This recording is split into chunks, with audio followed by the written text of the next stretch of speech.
is CGTN, China Global Television Network.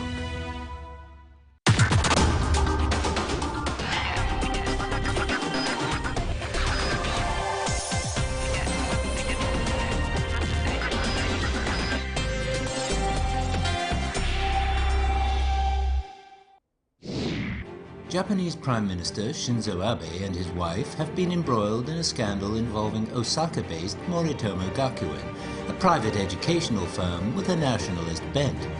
Why is Abe trying to distance himself from a donation and a government land sale to a school? Chinese President Xi Jinping has met with US Secretary of State Rex Tillerson in Beijing, saying that cooperation is the only right choice for the two countries, which share far more common interests than differences. What can we expect from the April summit in Florida between President Xi and his counterpart President Trump? What changes might it bring to the future of China-US relations? The 2017 China Development Forum took place in Beijing from March 18th to 20th, attracting leaders from top international companies and organizations. 坚定不移地实施对外开放的战略，我们将加快构建开放型经济的新体制。 With the year's 6.5% GDP growth target, how can China deepen supply-side structural reform and achieve sustainable development without relying too much on the real estate economy? Facing pressure from state-owned enterprises and higher labor costs, how will China improve the business environment and push for a higher-level economic opening up to foreign companies? China contributed about 30% to world growth in 2016, while the contribution of Asia as a whole was about 50%. With the rise of populism around the world, what role will China play in leading globalization and free trade in 2017?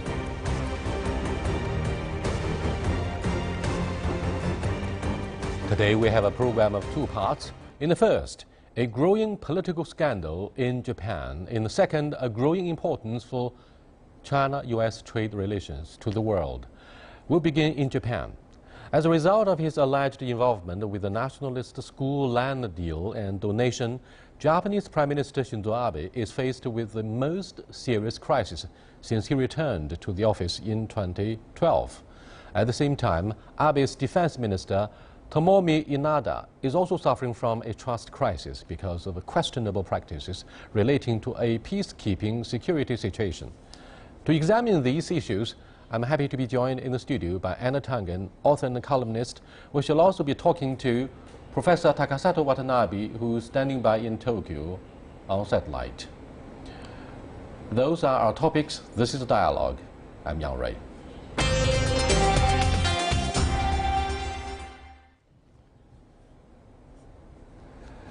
Let me first go to Professor Takasato Watanabe for his comments on the latest development concerning the scandal of Prime Minister Shinzo Abe, the worst political scandal he's ever facing since taking office years ago. Now, Professor Watanabe, how serious is the scandal, and can Prime Minister Shinzo Abe possibly survive the worst crisis? This scandal is connected to the land selling sales together with the education, both of which are so keenly accepted serious among young mothers and ordinary peoples. In addition, this is not about international matters on the surface, so the people easily understand what's going on, the evils inside the political world, especially centered around Mr. Abe. And for the past 2 weeks or so, this is the biggest issue of the Japanese politics, and today the survey shows that suddenly 10% of the supporting rate for Mr. Abe and cabinet got down. It is shocking for them very much. And also Minister Inada Defense and also Prime Minister himself, both are very, very close in the relations of political ideas, supporting the pre-war era's education mottos. So education and ordinary people's idea and political dirty, you see, phases are closely connected. This is very serious, and Prime Minister Abe said, if I am involved in this matter directly, I will surely resign from the post, not from the position only of the Prime Minister, but also from the member of the Diet. So this is very serious. I'm not sure how it would go in a week or so. Professor Watanabe, most in China who follow this development have also been shocked, simply because of one fact, that there still exists such a school where kids are indoctrinated with the pre-war ideas about China and Korea. Now, this is a hate speech or education of hate speech. How common is this practice in your country? Frankly speaking, the elderly people want to forget what they have done in the past. However, they are the ordinary people. Some members of the Diet, especially LDP, they are leading those generations, they're getting votes in the election. And so I dare say that about 10 or 15% of these members are very strongly influencing the society, getting the upper position of the government and also bureaucrats.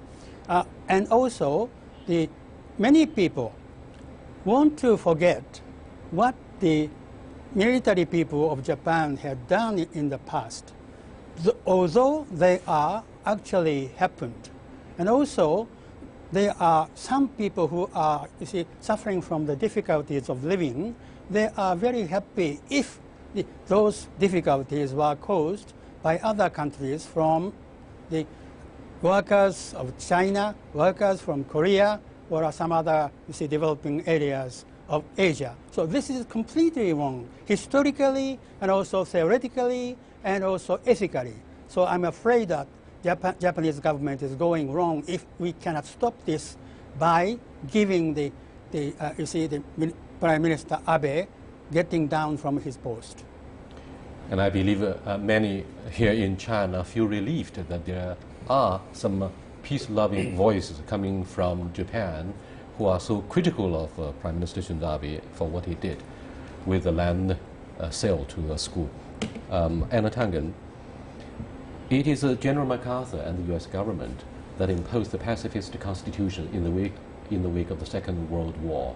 Don't you think this close relationship between Prime Minister Shinzo Abe and that school that educated kids about militarism would seriously undermine the trust between the United States and Japan, which is the closest ally of the United States? And the U.S.-Japan Security Pact does lay the groundwork and the cornerstone for the regional security. What do you think of the consequences? Well, from the American press point of view, they're more focused on the scandal involving a school, a piece of land that was worth about $8.5 million US being sold, in essence, for a little less than $18,000.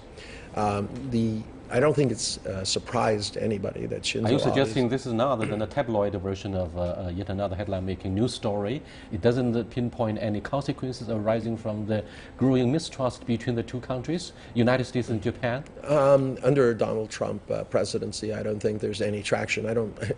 As a person who doesn't read... He doesn't care. I don't think it's on his radar. I think he's gauging whether or not he'll be dealing with Shinzo Abe in the future. And a lot of it depends on whether there's a smoking gun discovered that links him directly. One of the issues is that all of the negotiation papers that were destroyed. And this is going back to 2013. There was a series of events that led to finally in 2015 a 10-year option being granted, and then subsequent to that, the sale of this piece of land, as I said, $18,000 for an $8.5 million valued piece of land.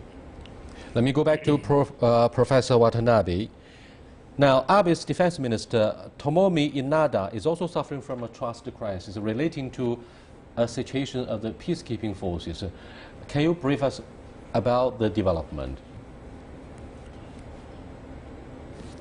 Yes. Minister of Defense Inada, she made two mistakes. The first one is related to the school land sales, because the chairman of the foundation of the education of that school is ultra right extremist, and for the long time, from her father's age, Inada and that chairman are closely related, and Inada made a great role in defending those, you see, wrong activities. Second one is that Inada, as the defense minister, she said, in South Sudan, there's no international war or war itself in the definition of the United Nations, of the international world, but only, you see, some difficulties, domestic difficulties by the forces of the conflicts. However, official record of the defense ministry said this is the international or civil war-like situation which Japanese constitution doesn't permit. So she made two lies. Both are very serious. To lie the people and the members of the Congress. So Inada should be, you see, getting out of the Congress. That is the you see, the most biggest opinion of the people. I think she must resign in a week or so. Defense Minister Inada is also known for her track record of visiting Yasukuni Shrine in the capacity of a cabinet minister. But thank you very much, Professor Watanabe, for being with us. With that, we come to the end of the first part of our show, discussing the serious consequences arising from a very serious political scandal of Prime Minister Shinzo Abe. He is closely related to an educational program of a school where kids were taught pre-war ideas about militarism, and they were so immersed with the hate campaign against China and South Korea. I believe our program will continue to discuss ramifications arising from the scandal later on.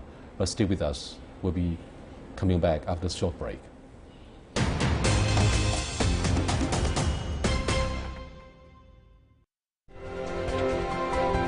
The annual Boao Forum for Asia brings world-class debaters together for a discussion on globalization and free trade. Will China replace the US in assuming global leadership in a post-truth age? How do we prepare for unpredictability in the Trump era? Yang Rui will host a dialogue special with major opinion leaders. Stay tuned for this dynamic brainstorming in Boao, only on CGTN. CGTN shows you more, providing a fresh global voice you can trust. And a different look at the world you won't find anywhere else. We offer unparalleled coverage of Asia, Africa, and Latin America. We present diverse perspectives on news and newsmakers from around the world. We want to engage our viewers with stories that represent the complete picture. We want to share with you ideas that matter to us all. The stories, the people, the issues. A new and balanced perspective. CGTN. See the difference.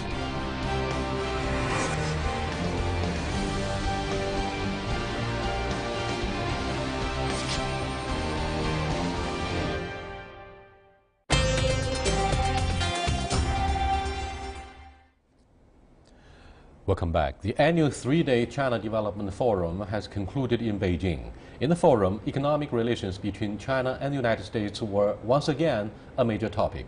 The bilateral trade relation is of great importance not only for the two biggest economies in the world, but is also playing a large part in shaping the future of global free trade and the world economy. In the studio, I'm joined by Henry Wang Huiyao, President of the Center for China and Globalization, or CCG, and Anna Tangen, author and columnist. Welcome to our discussion here. Henry, do you foresee severity of a winter for the world economy since we see the growing signs of trade protectionism? Do you see the necessary relevance between the slow growth rate and trade protectionism? I really see that. Actually, trade protectionism and slow trade growth is hand in hand. I mean, we already see the trade figures coming down. We have probably experienced the flat trade growth in the last 2-3 years. Actually, now with the Donald Trump, now he's practicing American first, and he also sends very strong signals of anti-free trade. That's going to bring a lot of people more close to the protectionism. Actually, that will really hurt the growth of the world economy. As we all know, that free trade, even though there's some problems, but in general, it benefits all the trading nations, and particularly for those emerging countries. And I think that is also it's also actually for the developing countries as well. I mean, Germany, I mean, Japan, I mean, China, and all those countries will suffer if trade protectionism persists, and particularly exercised by Donald Trump. Yeah, two closest allies of the United States, Germany and Japan, have both made it very clear that they safeguard globalization and free trade, the principles of which would be the cornerstone for sustainability of the world economy. Having said this, Anna, perhaps we have blown it out of proportion a little bit. Latest remarks by President Donald Trump said clearly he doesn't believe in trade protectionism. However, he does stand for fair trade. Now that means, of course, renegotiating NAFTA and rejecting TPP to put America first. What do you think of a philosophical understanding about what he says concerning free trade? Well, quite frankly, he has not gotten away from the spoke in the wheel. You know, we've talked about the bicycle wheel with the United States at the hub, and each spoke going out to another country in a bilateral fashion. He wants to use the economic power and the military power of the United States in order to create very, what he thinks are beneficial deals on a one-on-one basis. He has consistently been against any kind of multilateral appendage, whether it's economic or political. You know, we've talked about NATO. Now, in person, he tends to say, yes, I'm not against it, but then he always adds a caveat.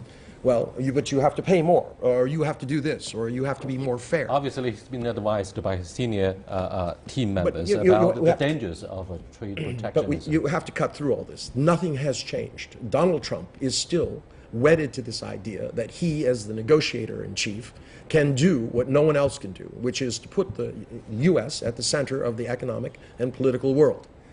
It's not going over very well, as you can see, with many of the world leaders. We just saw what happened with Angela Merkel. Let's take a closer look at the essence of what we might call the Donald Trump doctrine, which is about job creation, or to attract jobs back to the United States. Now, do you think that's going to happen? Well, I think it's going to have some effect. I think what Donald Trump actually complains, and also I think he needs to be re-educated and reoriented too. For example, he thinks this multilateral is not working is because one of the things he probably is, for example, the NAFTA. A lot of countries have the shifting and assembly in Mexico, and so goes to U.S. through NAFTA. So he is thinking that somebody is maybe abuse that NAFTA system. That's why he got some impression about this, it has to be negotiated bilaterally. But I think it does generate a strong message to the American manufacturers and the companies alike, is that now, in the old days, all the American companies are global firms.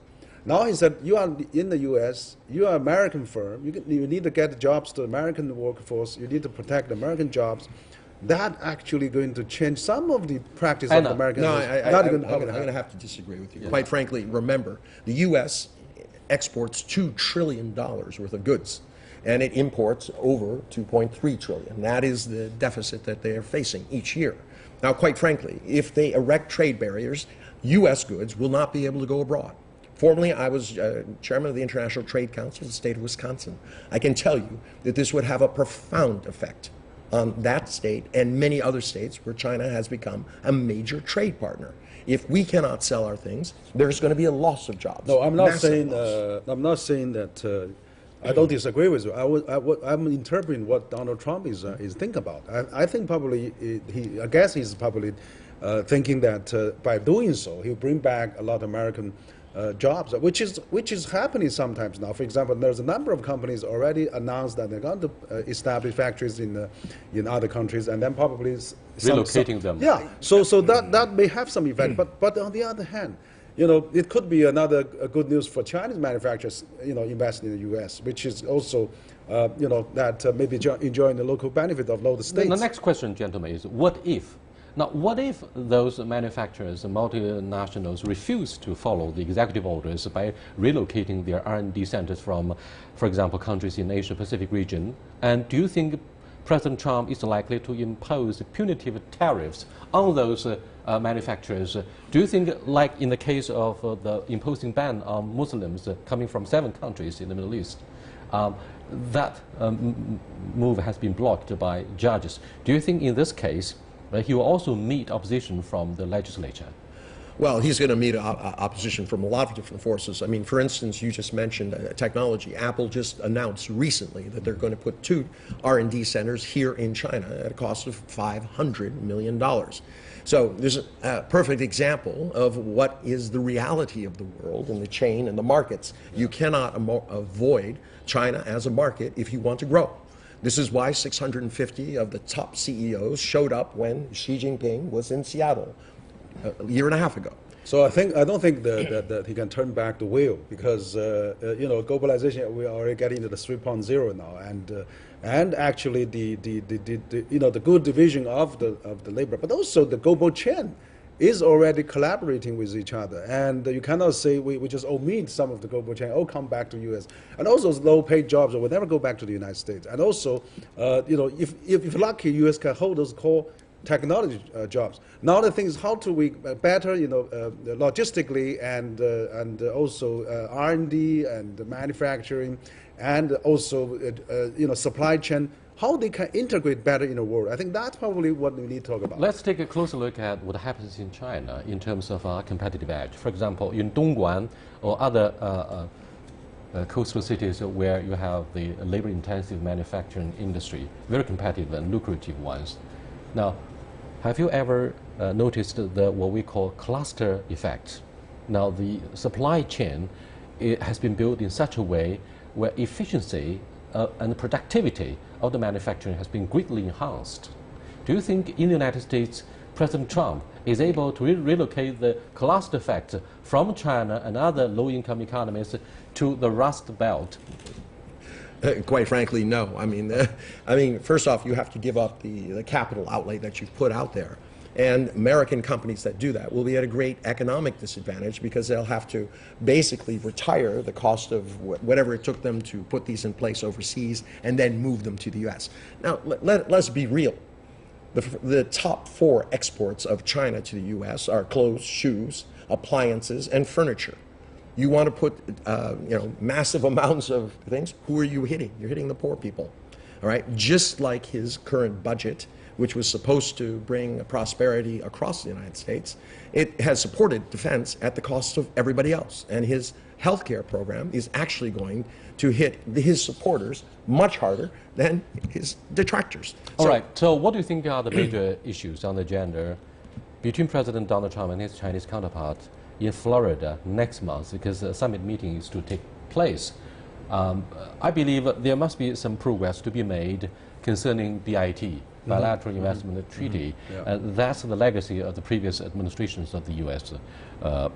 Do you foresee any possible progress in this particular area? I think it's absolutely crucial. I mean, for the summit that's going to happen in the United States, in Florida. President Xi is going to visit the United States, and so now the talks between the 2 heads of the state is absolutely vital. I think the key issue would be trade, of course, trade dispute and trade, different views on trade, and geopolitics, particularly in North Korea. But I think that trade would be probably the most important, because Donald Trump now is going to flesh out his new trade policies, and I think China is also has to respond to that. But I think with the face-to-face dialogue, when the chemistry of 2 leaders meet, I think the reasoning is also very important. The data, the argument, how they can facilitate each other, and that's really the key that we can have to during the during the the Obama administration, China was tough. This time around, you have a commander-in-chief who bucks would stop in the Oval Office of the White House. He's tough. He's talking tough. Even trading one China principle for kind of concessions the Chinese. And he had to roll that back. Exactly. Now, having said this, in what areas, Anna, do you think China is likely to make concessions to pay the bill, to please the president, quote unquote? I'm not talking about whether China will be ready to make any serious concessions. Well, the real question is timing. Why does China have to make any concessions at this time? Right now, Donald Trump's two worst enemies are his own party, who have questions about his budgets, about a lot of his moves, and time. If he does not, by this time next year, produce results, he's going to be facing a midterm congressional election, which could see him losing either one or both of the House and the Senate. If that were to occur, he would be a lame duck. He would be, in essence, finished. So right now, there is no reason. Now, from a personality point of view, we have two divergent worldviews. One says multilateralism, and we go forward on a win-win basis. The other one says me first, and we go forward on something that works me. Stylistically, very, very different. You have Xi, who's reserved. He's measured. You have Donald Trump, who, quite frankly, no one knows what he's going to tweet next. So I don't think that this is going to be this grand. I don't think there'll be any detraction. I think there will be simply nice words. We were able to talk. But I think it probably will make some good progress. My prediction is it will make some good progress. I mean, Donald Trump, after all, is a businessman. I mean, he values a lot of the business interests. And China is the best partner for business. I mean, he couldn't find any partner better than China to do business with the United States. American companies need China, American consumers need China, and China needs American too. So I think it's a two power in the same boat. Anna, let's look I at agree with what he's saying. Just what will happen. Anna, let's look at the outcome of the latest trip by Rex Tillerson, Secretary of State, in Beijing. Prior to coming to China, he said, America's 2 decades of policy about nuclear disarmament has basically failed. That delivered a very clear warning about a possible war, if not a war game, near the divided Korean Peninsula. Now, when he did come to Beijing and did have a talk with his Chinese counterpart, or President Xi Jinping, he said, yes, let's proactively consider the essence of a new type of major power relationship, seeking no conflict, no confrontation, co-prosperity, win-win situation. That's exactly what President Xi Jinping wants. Now, what do you think of the roundabout, the reversal in his attitude? Is that part of the negotiating skill by the president so that by the time the summit meeting is to take place in Florida, we're going to make more concessions? No, yes, it is part of the way that Donald Trump does business. I mean, he's like the schoolyard bully. You know, behind your back, he says all sorts of bad things. When he's talking to you, it's a little less.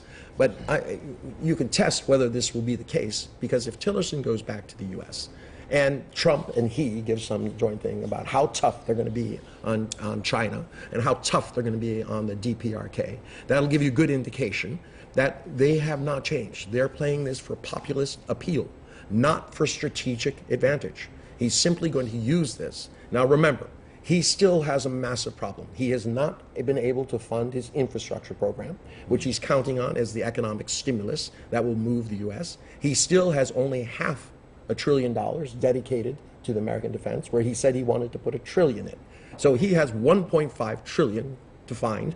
He's cut taxes, and he has a hawkish deficit hawks in his own party who are absolutely certain that they will not allow him to go and borrow money for this. So there's only the Federal Reserve has raised interest rates for the third time. And that increases the cost of borrowing, which makes it more difficult. I think Tillerson, made the first trip to China, showed, quite his interest to China, and have a good will in terms of those good faces he made, and also paved the way for the president's visit to the United States. But I do think that the real challenge is on the trade and geopolitics.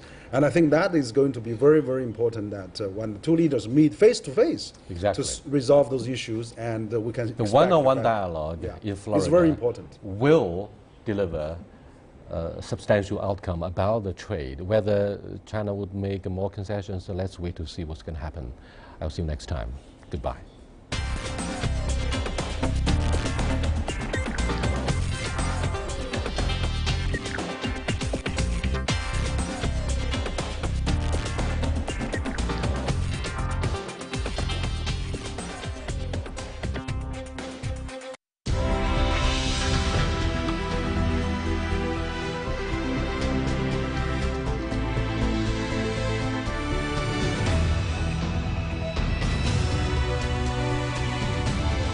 This is CGTN, China Global Television Network.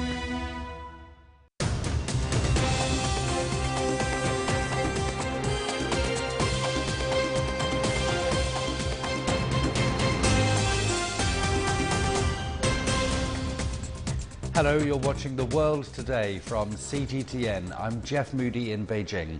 The Chinese Premier Li Keqiang has met his Israeli counterpart Benjamin Netanyahu